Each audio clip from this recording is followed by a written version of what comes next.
Good morning. Good morning. How y'all doing? I don't know about y'all, and I'm parked, by the way.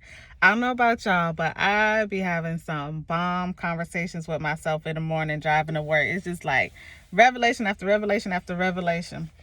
So this morning on my way to work, I was thinking about catching feelings while you're married. And I was like, ooh, that's something. And that's definitely something that people don't want to talk about because it's so taboo. It's taboo, but it happens. It really does happen. And just thinking about why it happens, what causes it, and some ways to prevent it. And so for me, I know my situations were always based on my own insecurities and based on my need to still, like, my thirst for attention or having outside forces validate me and just be like, oh, I still got it, I'm still cute, they still checking for me, hey. And just letting that grow and blossom into other things and catching feelings and stuff. And really not realizing, not focusing on what I had and the attention that I was getting from my spouse and feeling like I just needed more. And it had nothing to do with anybody other than me feeling like I wasn't enough.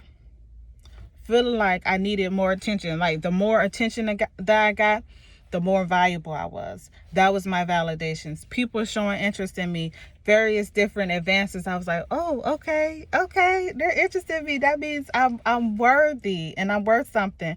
And not realizing that my sense of value and my worth has to come from within.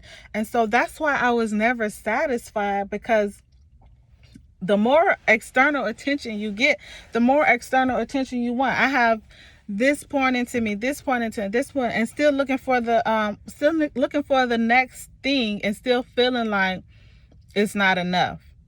Like just wanting it from all different sources, because the lack was within me. The lack of identity, the lack of value was in me. And I just realized that we have to be honest with ourselves. We have to have the open conversation with ourselves. I know when we go out into the public that we wear masks, right? We project a certain persona or a certain identity of how we want people to view us. But at the end of the day, we have to be honest with ourselves, right? We may be on social media, flaunting and doing all this and doing all that, and that's fine. If that's what you want to do, that's fine. But at the end of the day, you have to come to yourself and you have to say, who am I? You have to be able to honestly tell yourself. Good, bad, right, wrong, ugly, pretty, whatever your truth is, you have to own it. And you have to face it. Because until you face that truth, until you start to peel back the layers of why you are how you are and how you got to that point, you'll continue to spiral further and further away from your true self. You'll continue to bury yourself under masks. You'll continue to look to other people for validation and for approval. You'll continue to try to fit the mold that other people want to force you into.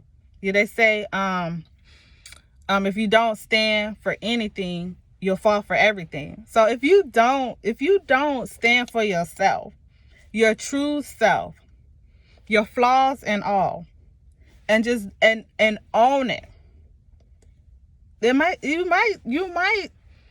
do an evaluation and realize, I don't like myself. Or you might do an evaluation and realize, I don't know who I am, or I have so much insecurity, or I'm selfish. I put my needs before my own. So, but that's okay. Because once you identify your true self, if you don't like it, if you want to work on it, then you can start making a plan towards building it better. But you have to stop playing yourself. You have to stop playing yourself. And you have to be honest with yourself. You may not be honest with anybody else. You may have the whole world full thinking that you got it together, that your life is so perfect, that there's just, it's a beautiful world, right? We live in a social media age where no one wants to post anything that's ugly. It's all glitz and glamour, and we got it going on. If that's what you want to do, that's fine, but you have to come to a point where you face your truth.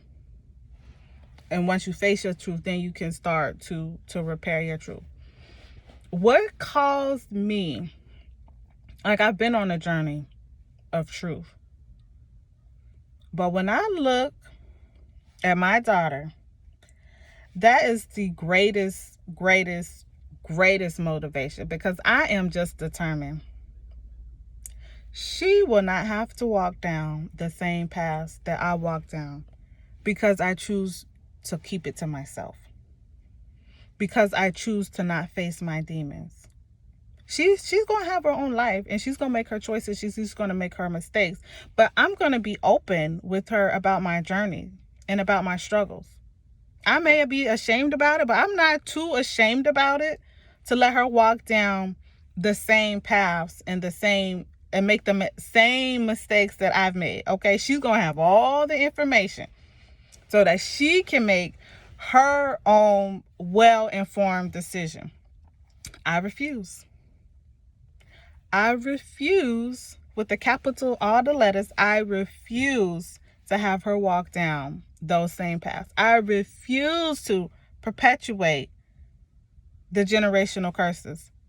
It's just not, it's not even an option.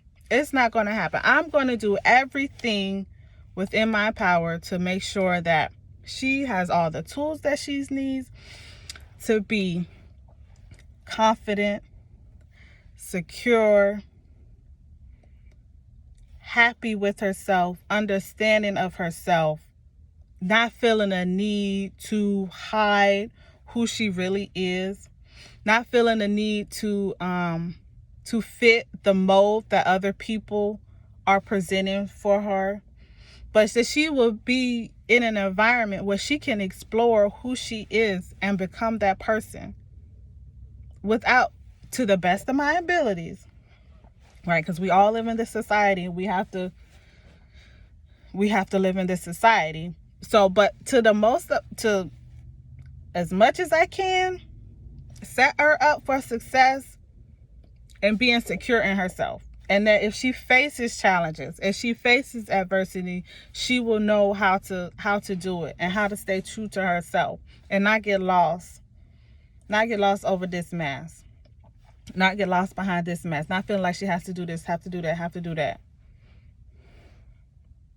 So I say all this to say, have an open, honest conversation with yourself. Explore it all. Reveal it. You don't have to do it all in one day. Especially if there's stuff that you're like, ugh, I don't want to. But make a plan to know yourself. To know what is this mask? What's behind the mask? Because what I show people is beauty. What I show people is pleasant. What I show people is welcoming and happy. But that's not how it is all the time. And there's some things buried beneath the surface that I have to own and that I have to face. I have to face my truth. 2 versions of the scripture says, the truth shall set you free, or the truth shall make you free. And I wonder the version that says set free. Free from my own insecurities, free from my own fears, free from my own self-doubts. But in order to get that freedom, I have to face my truth. And I have to begin to peel the layers back so that I can deal with my truth. So I hope this blessed you all this morning as it blessed me driving down on my way to work. And I'm like, yes, Yes. Oh, yes. I'm going to face my truth. Because if nothing else, baby girl is going to have it together. She's going to have me as much together as I can be so that her future can be secure. Because it's about the new generation now. I had my time mostly. I'm still in my time. But for her, oh, yes. Oh, yes. So y'all have a beautiful and blessed day. And I will see y'all next time.